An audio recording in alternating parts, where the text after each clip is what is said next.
Des maths tout le monde. Depuis peu, j'ai une imprimante 3D avec laquelle je réalise beaucoup d'objets. Plutôt que de vous proposer des vidéos de fabrication qui n'ont aucun intérêt,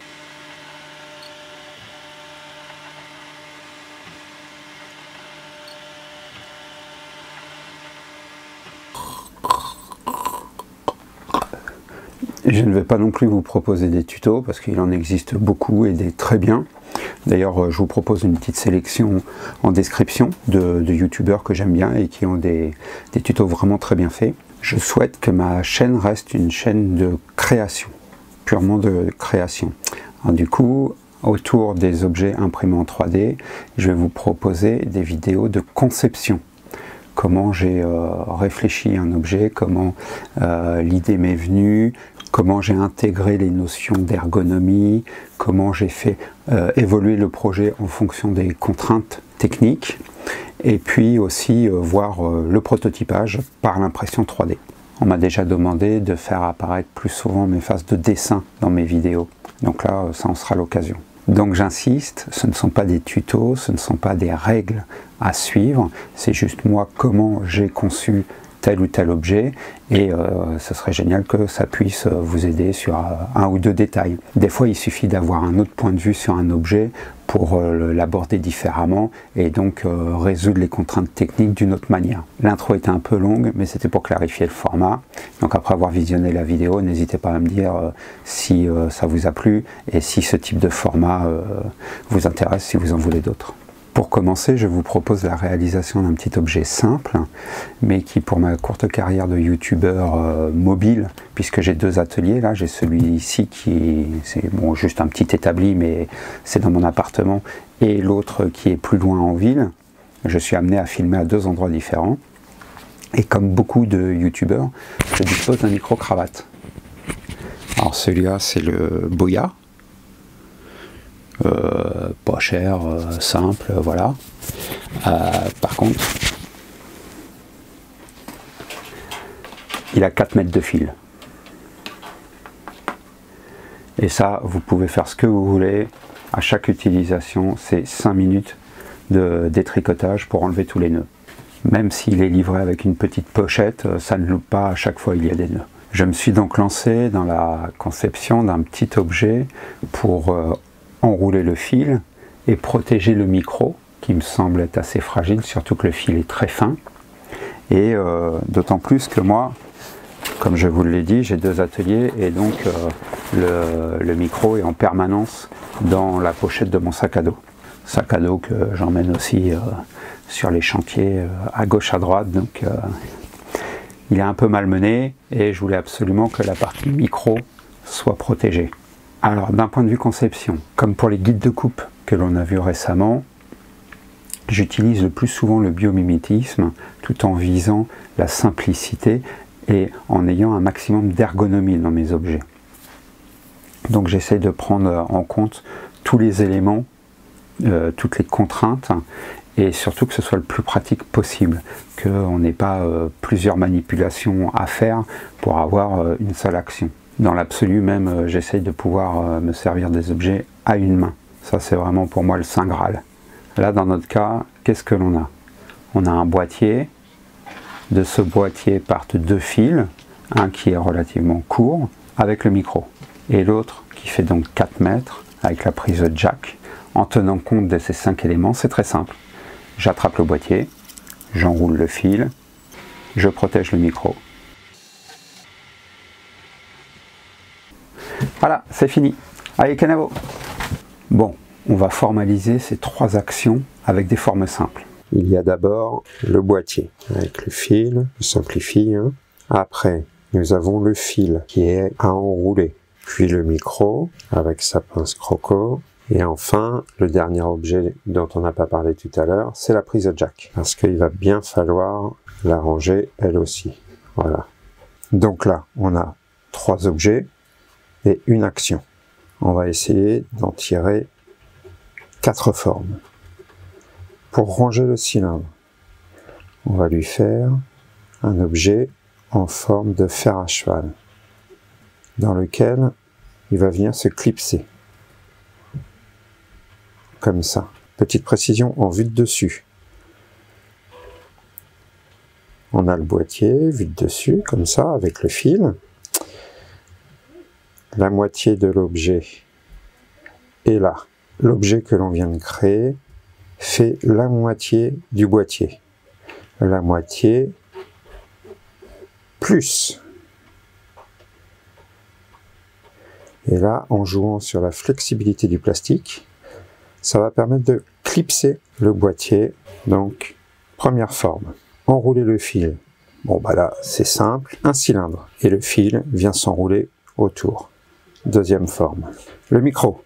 Le micro, qu'est-ce qu'on a dit? On cherche à le ranger, à le mettre dans une niche, à le protéger.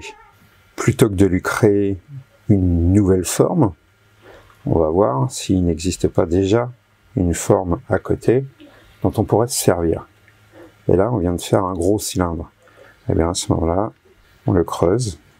Et donc le micro va venir dedans.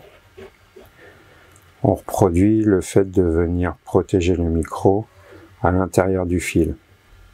Là, on a la troisième forme, qui est un creux pour le coup. Pour la prise de jack, eh bien, c'est simple. On reproduit tout simplement la fonction de la prise de jack qui est d'aller dans un trou. Pour l'instant, on fait un cylindre. Nous, ce qui nous intéresse, ce n'est pas la forme extérieure, mais c'est ce trou.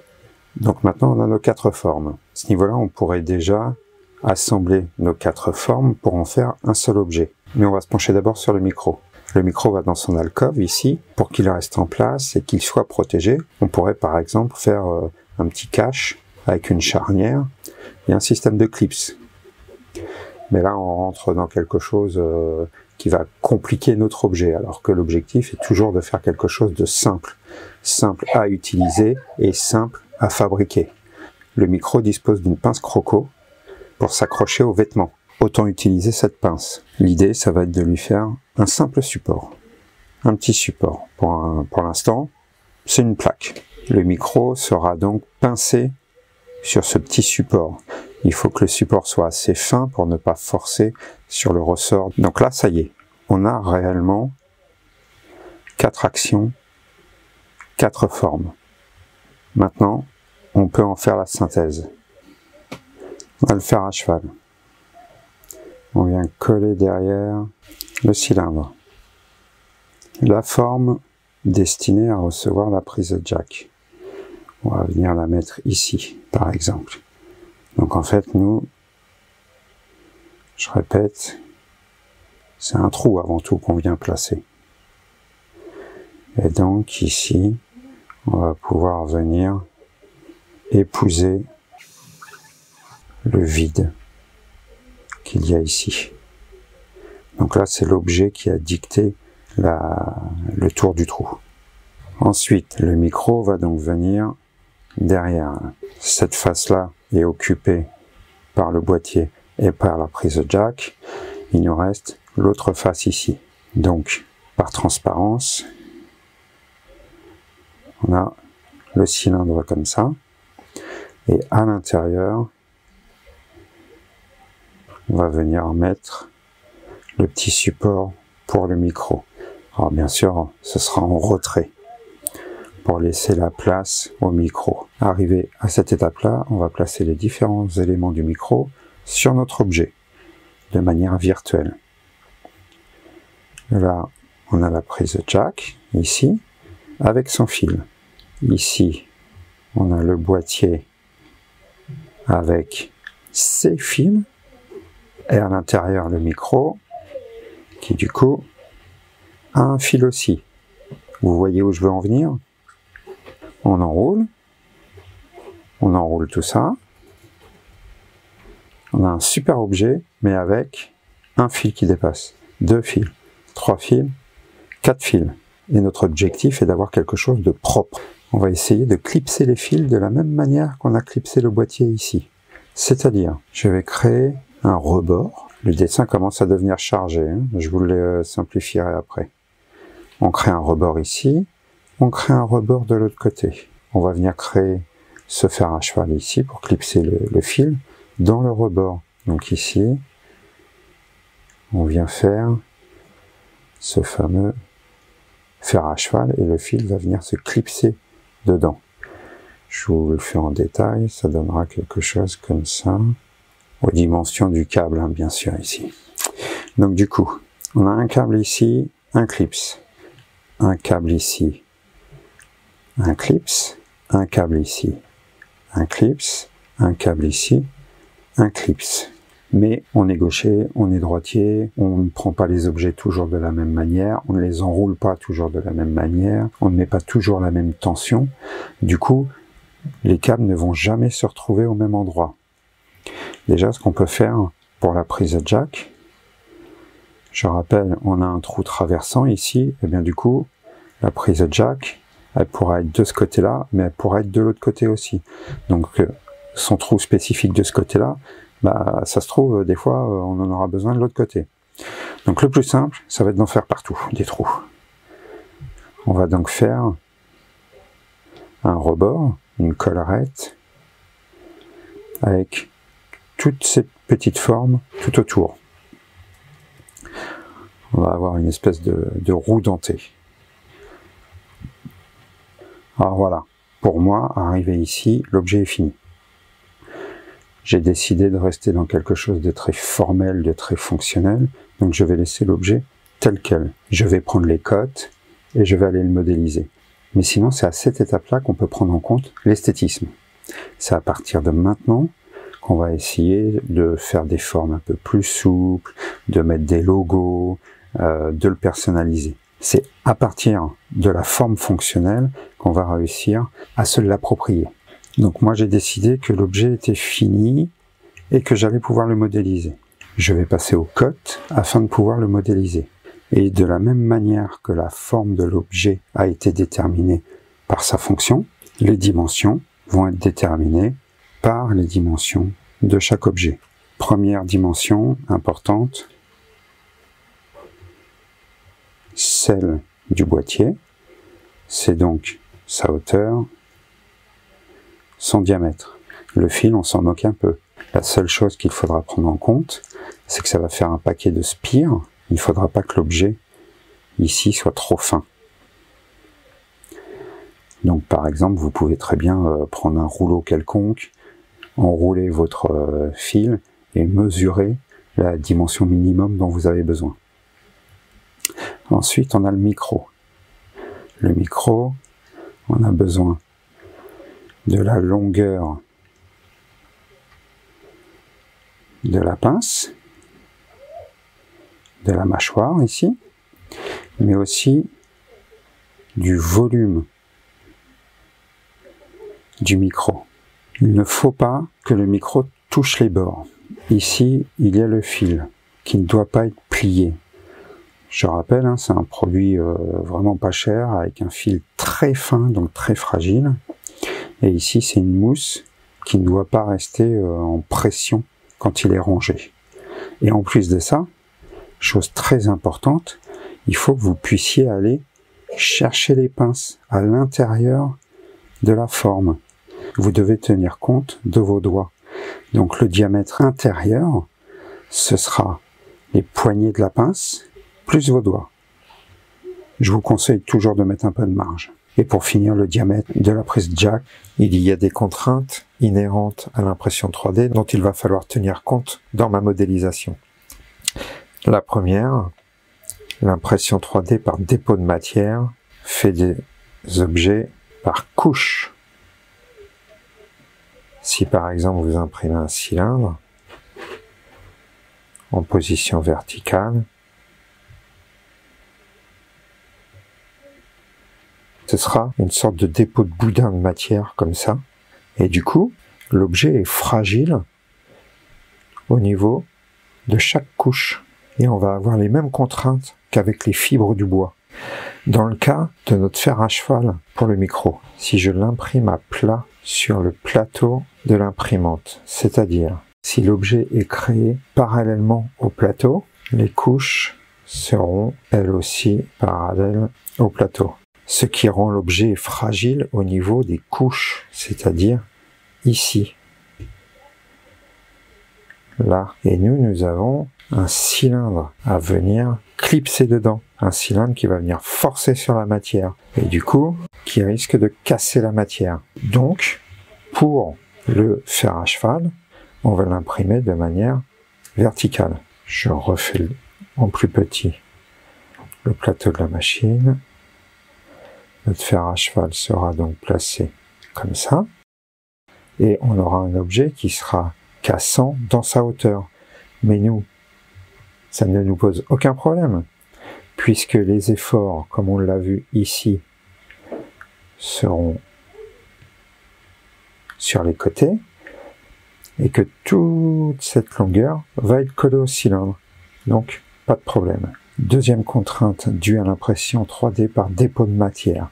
Toutes les pièces ayant un porte-à-faux supérieur à un certain angle doivent avoir un support.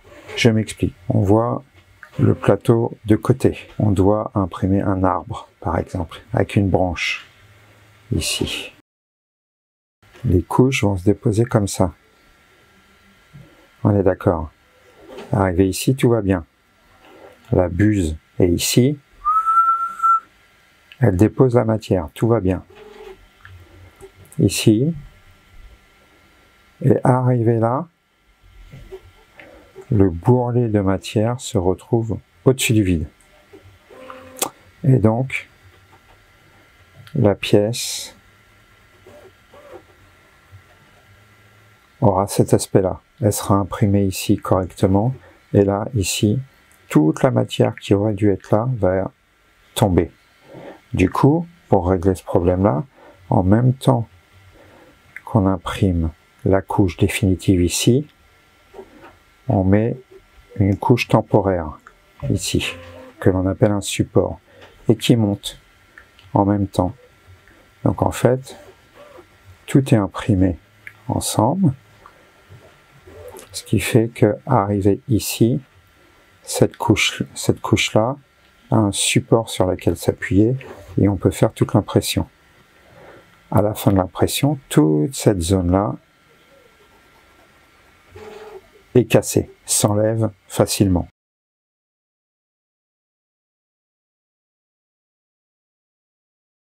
Le problème, c'est que ça laisse quand même ici une surface qui n'est pas très belle, en général.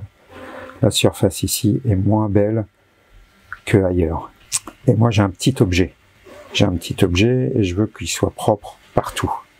Du coup, en tenant compte de ces deux contraintes, je décide de couper mon objet final en trois parties. Le fer à cheval et le support pour la prise de jack, cette couronne et le cylindre qui seront posés côté couronne. Comme ça, je n'ai aucun support. Et je détache donc cette couronne-là qui sera imprimée indépendamment. Comme ça, je n'aurai pas de support à faire entre les deux, ce qui me donnerait une surface vraiment moche. Je vais vous montrer dans la modélisation les assemblages que j'ai choisis. Et nous voilà donc sous Fusion 360, où je vous ai décomposé chaque forme pour bien repérer chaque action. Je vais maintenant les associer pour faire l'objet final.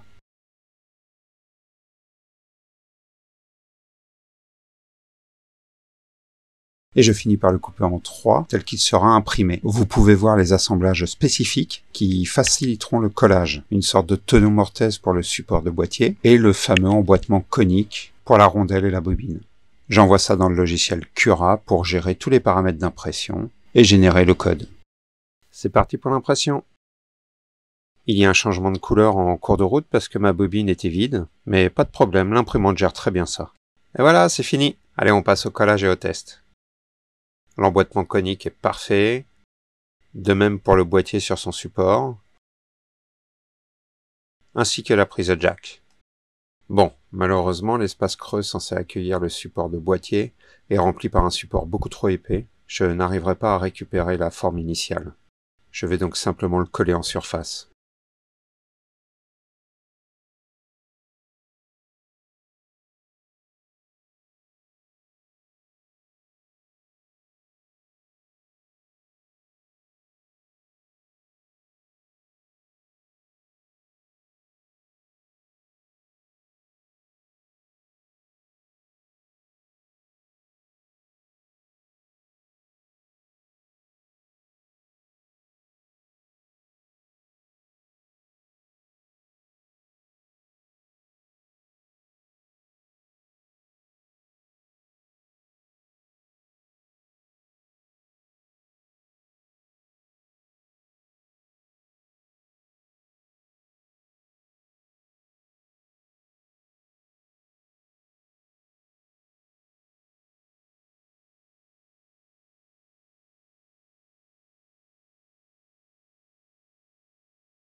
Comme je fais le montage en même temps que je filme, je sais que la vidéo commence à être longue, donc je vais essayer d'accélérer le mouvement. Donc voilà l'objet fini. Alors le premier problème qui est apparu, c'est pendant le collage. Le système de l'emboîtement conique est très bien. Malheureusement, comme c'est du plastique, ça se déforme et du coup, avec les serre-joints, ça partait dans tous les sens. Je n'arrivais pas à le positionner correctement. C'est pour ça que j'ai juste posé un objet lourd dessus qui permettait que ça reste parfaitement plat. J'ai décidé de faire des petites empreintes qui vont permettre d'emboîter cet emmanchement conique. Le deuxième point qui est apparu au collage, comme je vous l'ai expliqué, c'est l'emboîtement du support à boîtier. Le trou était complètement bouché et impossible de le recouper correctement. Donc j'ai décidé de le remplacer par des picots.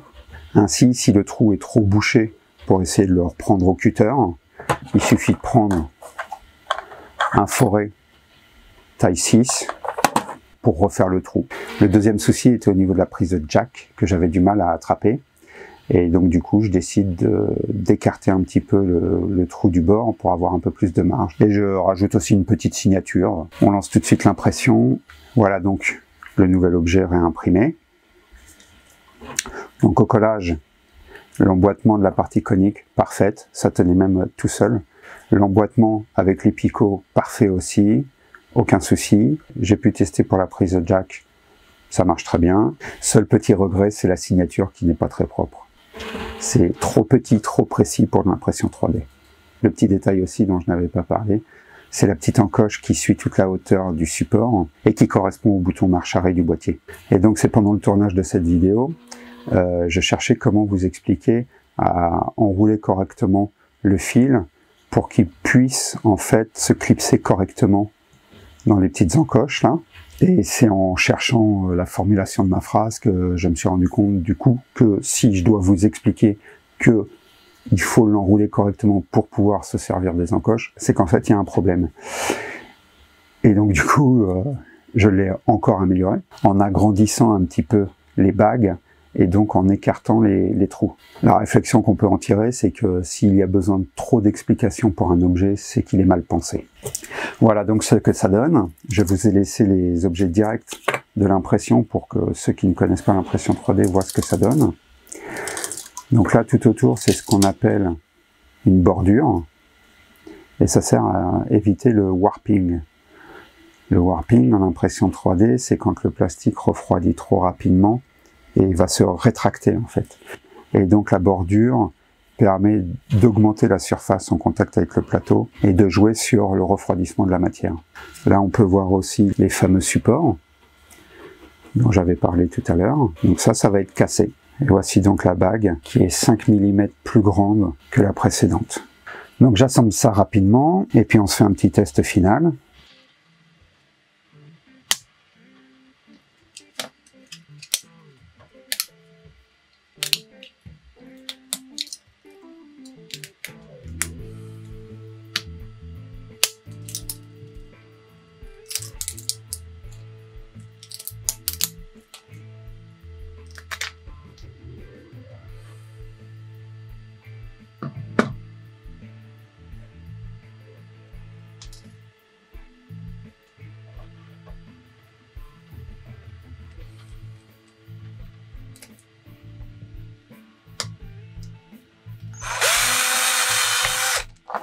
La boulette.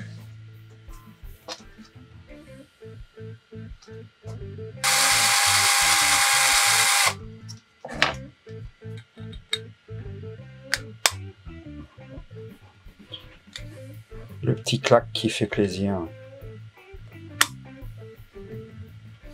Ça tient nickel.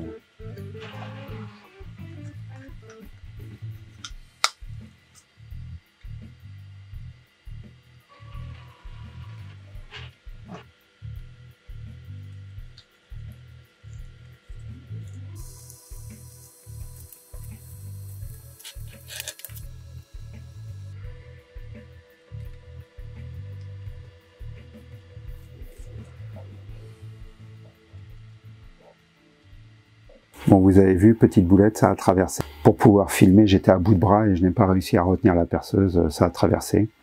Bon, c'est pas grave, ça donne de la valeur à l'objet, hein. Quand je serai mort, ça vaudra des millions, ça.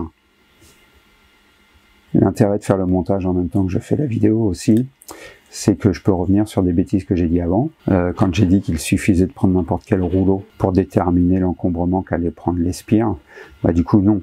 En fait, il faut d'abord calculer l'espace dont le micro a besoin, et après ça donne le diamètre du rouleau, et c'est à partir de là qu'on peut déterminer sa largeur ou sa hauteur. Et du coup là on choisit si on veut un objet plus long, plus large. Et pareil, quand je parlais de l'esthétisme qui se faisait une fois que la forme avait été définie, ça bien sûr c'est dans le cas d'un objet purement fonctionnel, comme celui-là, où l'esthétisme n'a pas vraiment d'importance, on peut juste se faire un peu plaisir en arrondissant, en affinant certaines formes. Mais si le projet a dès le début un but esthétique, humoristique ou n'importe, il est évident que les deux vont ensemble.